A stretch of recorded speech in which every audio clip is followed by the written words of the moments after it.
Ele é escritor, publicitário e cineasta.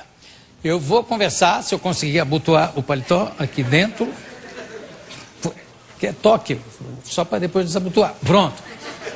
Com o escritor, publicitário, cineasta, Valdi Ercolani. Por favor.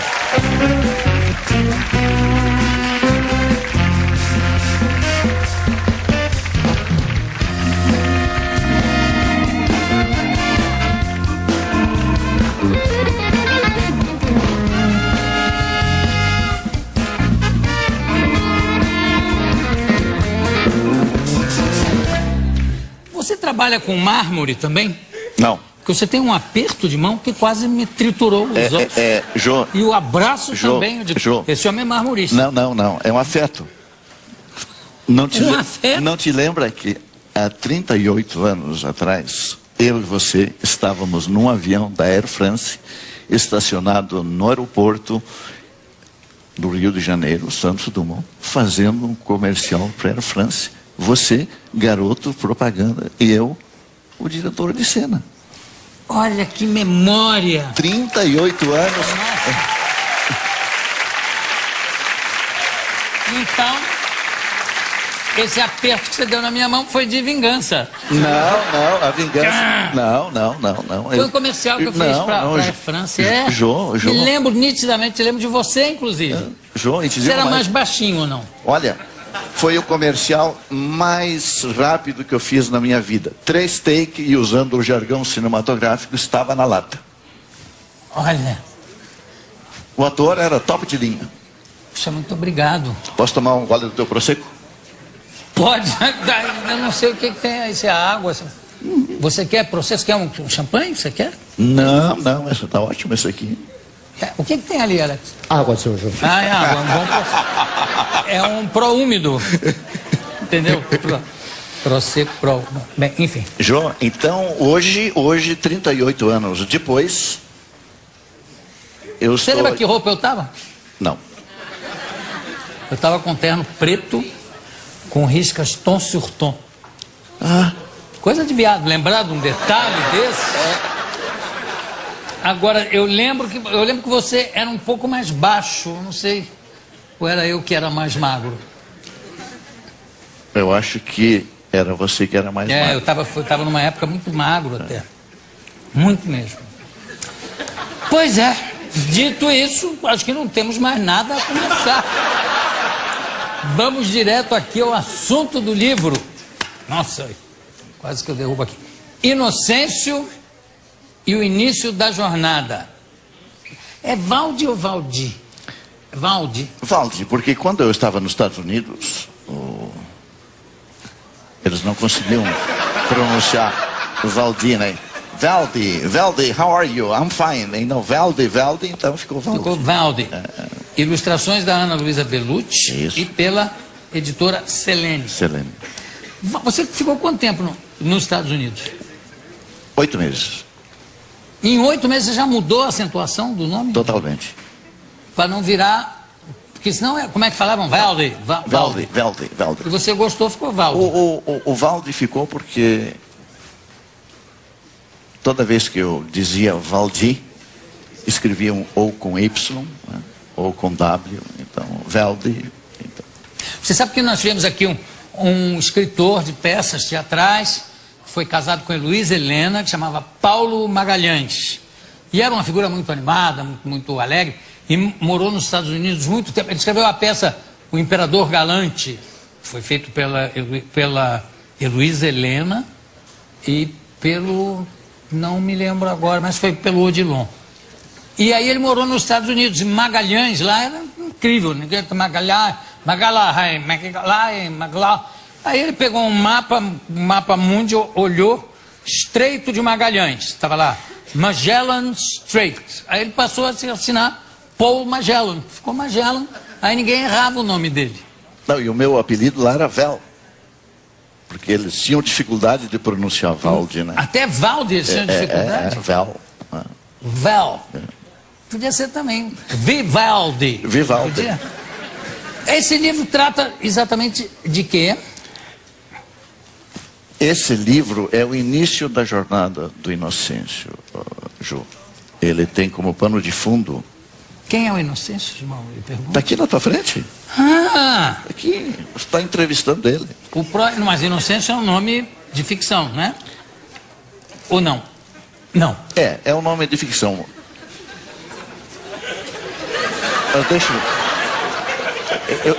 Deixa eu te contar um pouquinho. Vamos fazer um flashback. Tudo. Eu nasci numa comunidade de pequenos lavradores. Hoje é Nova Esperança do Sul. Mas em 30... Que é no Rio Grande do Sul. Mas em 39, quando eu nasci, não existia no mapa do Rio Grande do Sul. E como é que você conseguiu nascer? Essa é a pergunta que eu me faço até hoje, João. Quer dizer, você nasceu num lugar que não existia. Exatamente. Por isso que você é tão jovem. Não. Eu sou jovem porque eu tenho um segredo para te contar. Qual é? Eu pratico sax e sexo.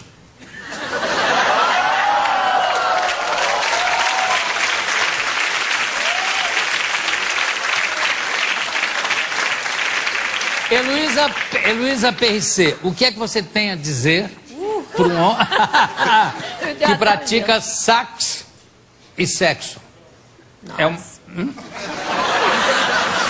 Ficou sem palavras. Mas a mulher dele está aqui na plateia. Do meu lado aqui, eu não posso nem falar muito, porque... Não, sax e sexo, eu tentei concatenar as duas, botar as duas coisas juntas, mas não... Você podia perguntar para a esposa do nosso querido Valdi, se ele pratica sexo tocando sax. Um pouco complicado, né, Ju? Não, depende se é um sax alto, que é fácil de manusear. Não, mas o importante é que ele é um homem que cativa, porque ele toca sax e leva ao sexo. Muito bom.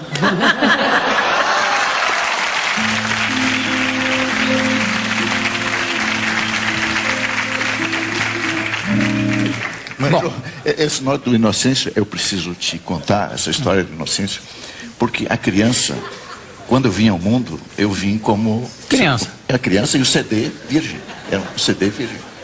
Um HD virgem, até, né?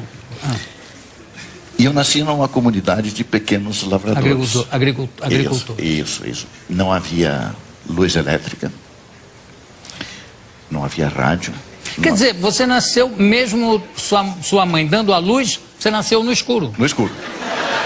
Não havia iPad, não havia iPod, mas tinha muito iPin. Tinha muito iPin, iPod, não tinha iPod, tinha iPin. E tinha, com todo respeito, tinha iPod. Senão não nascia ninguém. Não foi tão engraçado assim. Mas aí você nasceu lá e... Eu não conhecia o mal, porque não havia o dinheiro como instrumento de troca e não havia corrupção. Porque é evidente que se um agricultor quisesse corromper um agente público, ele teria que oferecer uma ovelha, uma vaca. Dava para fazer. Mas não dava para guardar nas cuecas. A minha mão vai ficar roxinha, mas não foi mal. Fala, não dava para guardar, esconder na cueca. E os paraísos fiscais mandar uma manada para lá era impossível também, uma manada de bois. Então, o Inocêncio, até os 7 anos, não conheceu o mal. E vai para o mundo levando... Era um Candide do Voltaire, né? Um Cândido ingênuo. Sim. Naif. Né? Naif. Bom, aí com que idade o Inocêncio perde a inocência? Bom, ele sai, aos 7 anos, ele vai morar numa cidade de pequeno porte, que é São Borja. Ah, você morou em São Borja ou só a personagem? Não, morei em São Borja. E aí? Então, aos 7 anos, o meu daimon, o meu anjo da guarda, aquele guia lá, me fez descobrir o cinema. E eu trabalhei como operador cinematográfico durante 3 anos, dos 11 aos 14 anos, em São Borja. Mas operador cinematográfico exibindo filmes no cinema, rodando... Isso. Ainda na época do carvão, né? Do carvão. O Joaquim Macedo, ele tinha um cinema em São Borja e eu era o seu empregado. Era seu pai? Não, ele Você era meu falou, patrão. o pai... O pai do Luiz Macedo. Ah, o pai do Luiz Macedo? O pai do Luiz Macedo. Tinha um cinema em São Borja. E o seu Joaquim Macedo me convidou para morar com eles em Porto Alegre. O Joaquim Macedo era pai Do Luiz Macedo. do Luiz Macedo. E era casado com a Fida Macedo Goulart, que era irmã do João Goulart. Puxa, você chegou a exercer algum cargo político devido a esse parentesco? Não, nenhum. Longínquo? Mas estou só para te situar essa coisa do Inocêncio, porque as coisas que vão acontecer no futuro, tu poderá não acreditar que seja verdade. Não vai acreditar. Acredito. Não vai. Então não vou. Tá. E aí? E eu fui morar em Porto Alegre, na casa da família do Luiz Macedo. Dos 14 aos 22 anos. Então, esse livro trata da família do Luiz Macedo como personagens. E com o nome explícito mesmo, Macedo? Não, explícito. A única ficção é o Inocêncio. Esse é o único... E aí ele vai para... Eu sei que ele passa, olha só. Aí é você que foi para Portugal, Espanha. passou por Portugal, a caminho de Madrid, trabalhou por um ano nos estúdios Moro. Moro em Madrid como roteirista. Roteirista de filmes publicitários. Isso. Em 68, você foi para Londres estudar cinema no London School of Film Technique.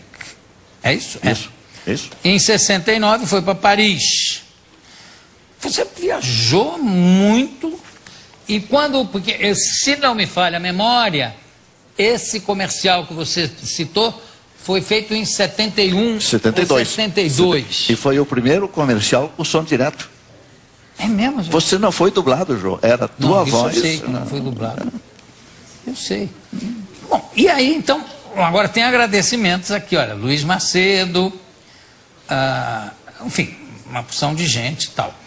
Você quanto tempo levou escrevendo esse livro? Esse livro é o terceiro de uma saga. Tem o primeiro, que é Inocêncio e a Criança Divina, que é a relação do avô e o neto. Porque o avô é o grande guru do Inocêncio, né? É o sábio que prepara para a jornada da vida. E o segundo livro? O segundo é o Despertar do Inocêncio, quando ele começa a perceber que a teoria na prática é outra. Que ele não é tão inocente quanto... o mundo não é tão inocente quanto ele gostaria. O Inocêncio verga, mas não quebra. Mas ele segue a sua trajetória. E aqui tem... o avô Pietro ensinava que a natureza não nos prende a nenhum vício. É verdade isso? Com certeza. O Inocêncio daqui, claro, é uma inspiração, é inspirado na sua própria experiência de vida, Valdir? O Inocêncio, ele é um personagem inspirado no inocente. Inocentes são os nossos filhos quando vêm ao mundo. E eles são puros. E o inocente é o primeiro guia interior da jornada do herói mitológico. Olha, quanto tempo para escrever esse livro especificamente? Esse 2 anos e meio. E os dois primeiros também? O primeiro, 5 anos. Olha só, aqui tem trechos assim de verdade, né? Empastelaram o Estado do Rio Grande, porta-voz do Partido Libertador, e nem o jornal comunista Tribuna escapou do quebra-quebra. Bem, isso em que época é? Isso foi na época do suicídio do Getúlio Vargas. Porque o livro tem como pano de fundo os anos 50.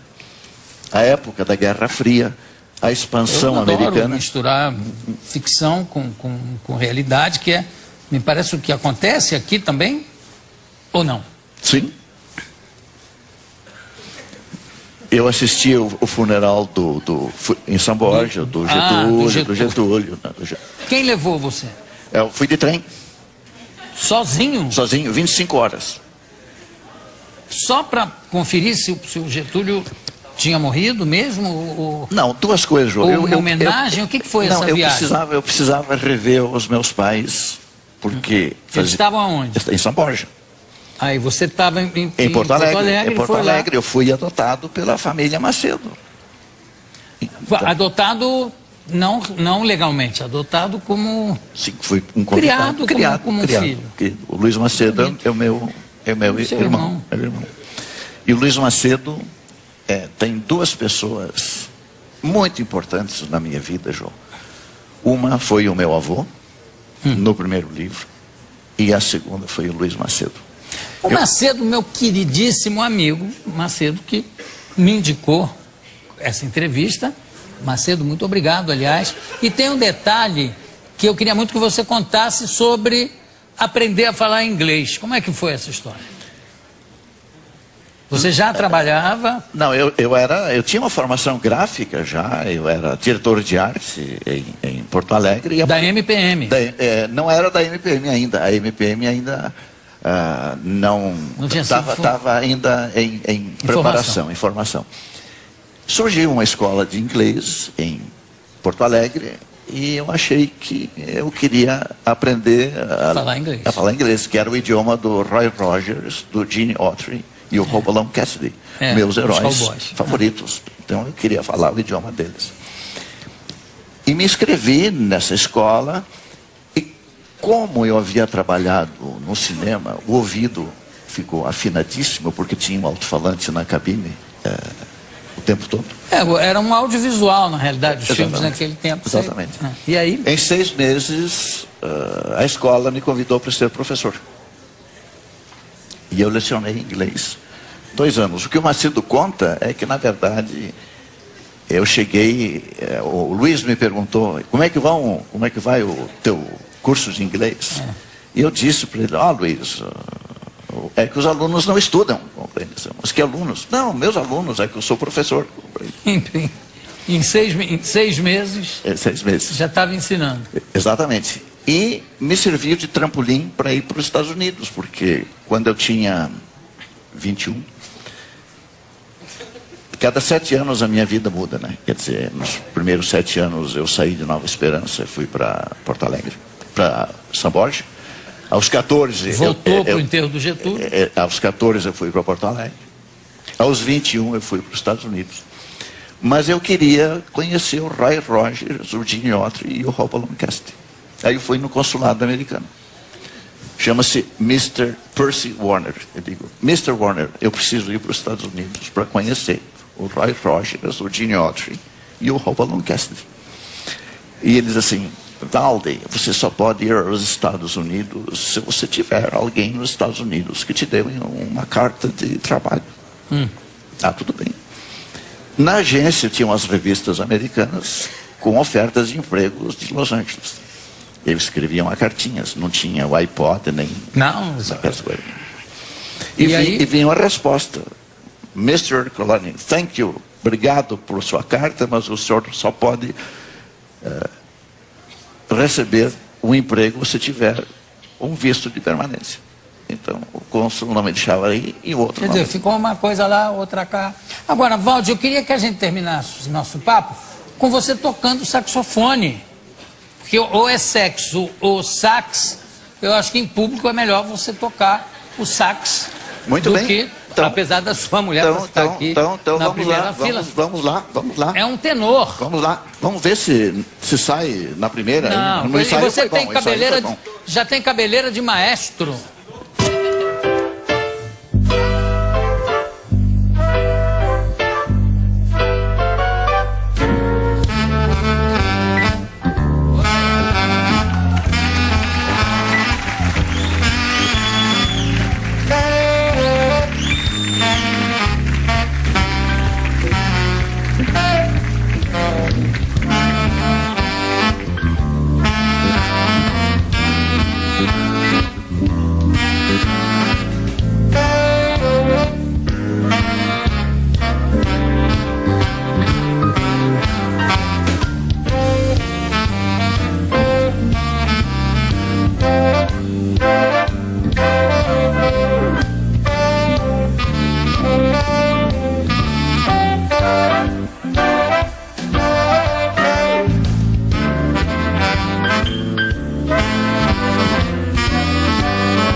Valdir Ercolani.